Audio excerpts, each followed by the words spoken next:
Hello everyone. अभी हम लोग फिजिक्स का जो पार्ट 3 है इसको स्टडी करेंगे। कंप्यूटर वायरस एक विद्वेषपूर्ण कार्यक्रम होता है।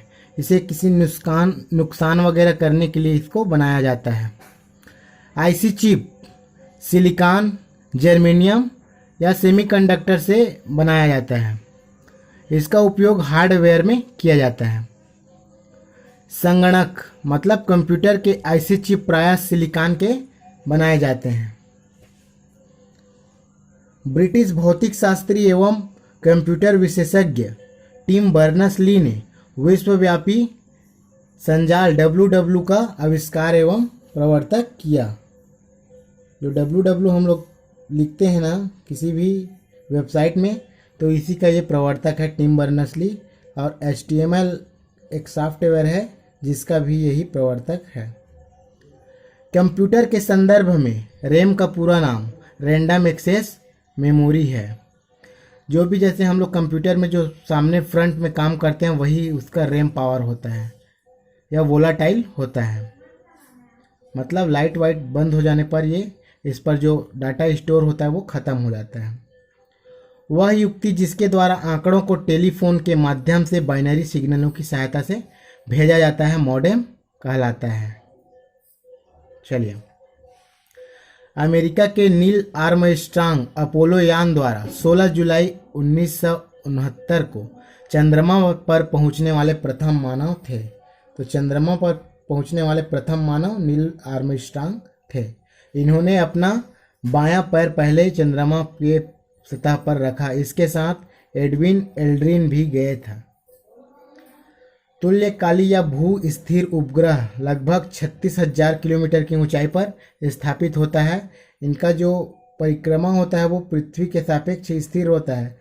जैसे यहाँ ये उपग्रह स्थापित कर दिया गया है तो पृथ्वी के साथ साथ ये भी घूमता है। इसका परिक्रमण काल भी 24 घंटा होता है। मंगल पर वर्ष 2004 में जो पहली अमेरिकी यान पहुंचा था वह स्पिरिट नामक यान था।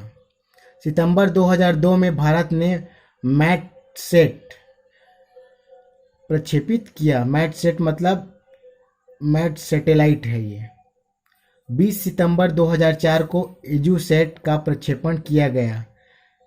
शैक्षणिक गतिविधियों से संबंधित यह विश्व की पहली अनूठा उपग्रह है। एजुसेट एजुकेशन सैटेलाइट है इसका पूरा नाम। उच्च वेग की इकाई मैक है। उच्च वेग की इकाई मैक है। तरंग दैर्घ्य की इकाई एंगस्ट्रॉम है और दाब की इकाई पास्कल है तथा ऊर्जा की इकाई जूल है। मोस्ट IMP है ये। चलिए आगे और पढ़ते हैं।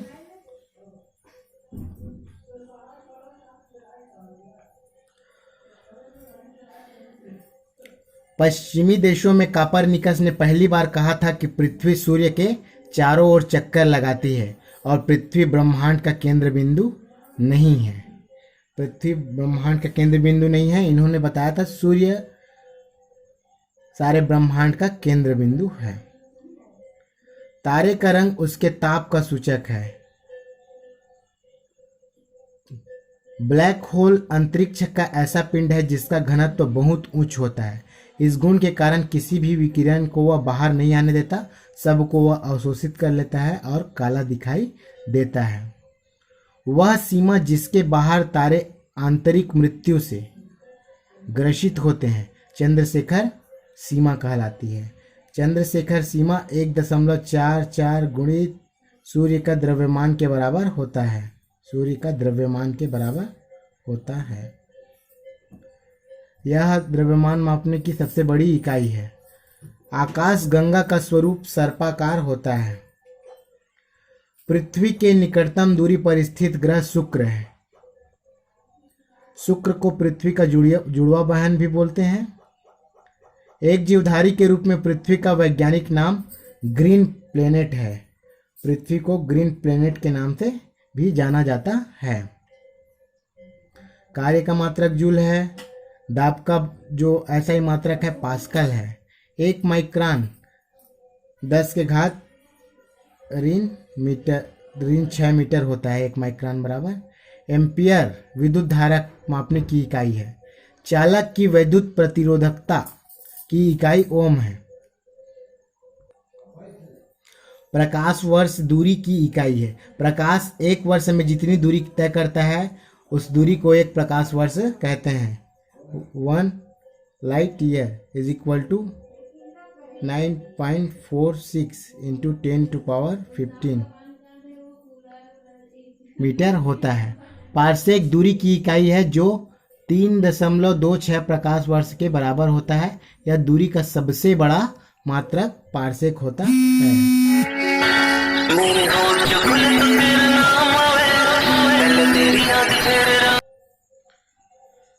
कृत्रिम उपग्रह हमेशा पृथ्वी से पूर्व दिशा में छोड़े जाते हैं क्योंकि पृथ्वी पश्चिम से पूर्व की ओर चक्कर लगाती है, इसलिए उपग्रह का निकास वेग मिल जाता है। सी ऑफ ट्रैंक्विलिटी चंद्रमा पर सबसे ऊंची पहाड़ी है। डेसिबल वातावरण में ध्वनि नापने के लिए प्रयोग किया जाता है। बेल ध्वनि मापने की इकाई है और डेसिबल इसका छोटा इकाई है। बैरोमीटर से वायुमंडलीय दाब का माप किया जाता है। हाइड्रोमीटर द्रवों की अपेक्षित घनत्व की माप की जाती है। हाइग्रोमीटर से वायु की आर्द्रता मापी जाती है। दोनों में बहुत कन्फ्यूजन होता है, हाइड्रोमीटर और हाइग्रोमीटर। तो हाइग्रोमीटर जो होता है वायु की आर्द्रता मापने के लिए काम आता है और हाइड्रोमीटर जो होता है अपेक्षित घनत्व। मैनोमीटर से गैसों के दाब की माप की जाती है, मतलब दाबांतर माप की जाती है। अर्धचालक की चालकता 0 डिग्री केल्विन ताप पर शून्य होती है। तड़ित चालक आवेश को पृथ्वी तक भेज देते हैं जिससे इमारतों की बिजली से बचाव हो जाता है। इसका खोज बेंजामिन फ्रैंकलिन ने अपने पुत्र के साथ किया था। इसमें तांबे का एक कोई भी वस्तु रहता है जिसको सीधा फ्लोर से छत से जोड़ दिया जाता है, तार के माध्यम से पृथ्वी में कनेक्ट कर दिया जाता है। फेरोमैग्नेटिक पाउडर से टेप रिकॉर्डर की टेप लेपित होती है। तो जो सीडी कैसेट वगैरह हम लोग जो देखते हैं ना, उसमें फेरोमैग्नेटिक पाउडर का लेपन चढ़ा हुआ रहता है, इसी वजह से वो चमकदार दिखाई देता है। परमाणु बम का कार्यकारी सिद्धांत यूरेनियम के नाभिकीय विखंडन पर आधारित है। तो परमाणु बम, एटम बम जो होता है वो नाभिकीय विखंडन पर आधारित है और हाइड्रोजन बम जो होता है वो नाभिकीय संलयन पर आधारित है। यहाँ हाइड्रोजन बम ज़्यादा विनाशकारी होता है। तो जब दो नाभिक मिलते हैं तो उसको बड़ा नाभिक बनाते हैं, तो उसको नाभिकीय संलयन बोलते हैं। सूर्य जो भी तारे वगैरह है, इसमें सब ऊर्जा का जो स्रोत है वो नाभिकीय संलयन के द्वारा इकट्ठा होता है। लेजर बीम के द्वारा सीडी में ध्वनि पुनरुत्पादन, चित्र, डाटा संग्रह आदि किया जाता है। लेजर के माध्यम से किया जाता है। जब एक सीडी ऑडियो एवं वीडियो प्रणालियों में प्रयुक्त होने वाले कॉम्पैक्ट डिस्क, सीडी का पूरा नाम है कॉम्पैक्ट डिस्क, को सूर्य के प्रकाश में देखा जाता है तो परावर्तन विवर्तन के कारण इंद्रधनुष के समान रंगीन दिखाई देता है। एक चलचित्र मतलब टीवी में एक सिरे से दूसरे सिरे तक सामान्यतः 24 फ्रेम प्रति सेकंड प्रक्षेपित होता है। जो लोग हम लोग वीडियो जो देखते हैं ना, उसमें एक सेकंड में लगभग 24 पिक्चर चेंज होता है और ये इतना फास्ट होता है कि हमें पता ही नहीं चलता कि ये वीडियो है कि फोटो है करके। तो वो एक्चुअल में चलते नहीं रहता, वो चित्र का समूह होता है, कलेक्शन होता है। परम भारत द्वारा विकसित सुपर कंप्यूटर का नाम है। चलिए,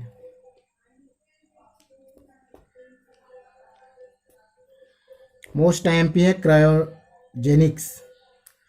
तो ऋण 150 डिग्री से कम तापमान में पदार्थों के व्यवहार का अध्ययन ही क्या कहलाता है? क्रायोजेनिक्स कहलाता है। अंतरिक्ष यात्री इसका इस्तेमाल किया जाता है, केवल एक्सपेरिमेंटर है ये। भू स्थिर उपग्रह में इसका प्रयोग किया जाता है और इंजन में ईंधन के रूप में द्रव ऑक्सीजन और द्रव हाइड्रोजन का इस्तेमाल किया जाता है। उपग्रह वगैरह में भी इसका इस्तेमाल किया जाता है। एनीमोमीटर वायु की चाल मापने वाला यंत्र। एनीमोमीटर वायु की चाल मापने वाला यंत्र। अमीटर विद्युत धारा मापने वाला यंत्र। टैक्योमीटर गति मापने वाला यंत्र। पायरोमीटर उच्च ताप मापने वाला यंत्र। सूर्य का ताप जो है पायरोमीटर के थ्रू मापा जा सकता है।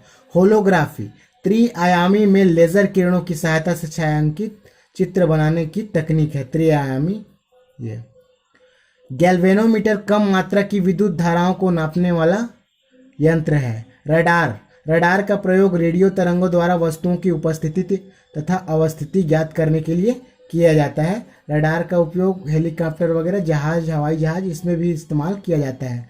सोनार समुद्र में इस्तेमाल किया जाता है। साउंड नेविगेशन एंड रेंजिंग इसका फुल फॉर्म होता है। रडार का रेडियो डिटेक्शन एंड रेंजिंग होता है पूरा फॉर्म। तो समुद्र में डूबी हुई वस्तुओं की स्थिति को जानने के लिए सोनार का इस्तेमाल किया जाता है। Sound navigation and investing, sound navigation and ranging, sorry. और रडार का जो पूरा नाम होता है रेडियो डिटेक्शन एंड रेंजिंग, ये इसका पूरा नाम होता है। Thank you everyone. सबके माता पिता के चरणों में नमन। इसको अच्छे से पढ़िए, बहुत काम का चीज़ है। Thank you everyone.